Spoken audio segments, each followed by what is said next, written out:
Olá, hoje no informativo TV Câmara Maringá, vamos conversar com o vereador Doutor Jamal, que propôs recentemente a criação de uma lei que institui no município o Dia Municipal de Combate à Pólio. Vereador, qual a importância dessa data? A importância dessa data porque assim, a poliomielite ela foi erradicada em 1989, há 30 anos atrás. Só que esse vírus ainda, ele circula em alguns países. Né? Por quê? Porque a poliomielite nada mais é do que uma doença contagiosa infecto-aguda. Então ela está circulando em países onde o saneamento básico é muito ruim, por exemplo, no Paquistão, no Afeganistão, na África, e claro que circula em alguns lugares. Então, como foi uma doença erradicada há 30 anos, então nós resolvemos fazer esse projeto de leis para que a população conheça exatamente quais são as causas, né? Como é que é a transmissão. Então eu poderia estar explicando como é que acontece a transmissão da poliomielite. Como é que, em linhas bem gerais, assim, como é que acontece essa transmissão? Porque hoje as pessoas nem falam muito justamente por causa da erradicação, mas ainda existe o risco, né, vereador? Existe porque o que acontece? Como eu sou formado há 21 anos, na minha época a gente só via isso em literatura, né, só escrito em papel, mas a gente sabe que essa doença existe ainda. E como é que se causa, como é que é transmitido a poliomielite? A realidade, a poliomielite, ela é um poliovírus, né, que circula ainda, através de fezes infectadas, através de catarros, através de muco, ele entra pelas vias aéreas, né, ele se multiplica na garganta e também ele fica instalado no trato gastrointestinal, que é o intestino. Essa é a transmissão desse poliovírus, né, que pode causar várias coisas, porque tem alguns sintomas. Os sintomas principalmente da poliomielite é o quê? Uma febre alta, nós sabemos que pode acontecer uma dor de cabeça, também uma dor de garganta, diarreia, constipação, que é a prisão de ventre, pode ter espasmo, rigidez de nuca, meningite. Esses são todos os sintomas da poliomielite. E quais as consequências? As consequências, se ela não for tratada, nós sabemos que a pessoa pode ter principalmente um quadro de meningite, uma flacidez, né, em membros inferiores. Ela é bem catástrofe se você não tratar essa doença, né? Porque se você não tratar a poliomielite, muita gente não sabe. Muita gente que tem a poliomielite, depois de 15 a 30 anos, você pode instalar uma outra coisa chamada síndrome pós-pólio.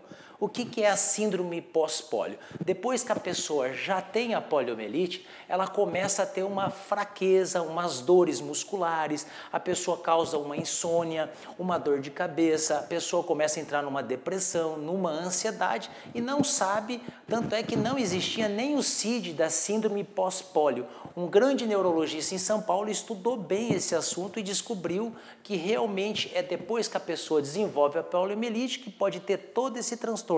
E o tratamento da síndrome pós-pólio é fisioterapia, andar de amuleto, né? Então existem as coisas que a gente usa para poder melhorar, porque a única maneira de curar a poliomielite só é a vacinação, não tem uma outra.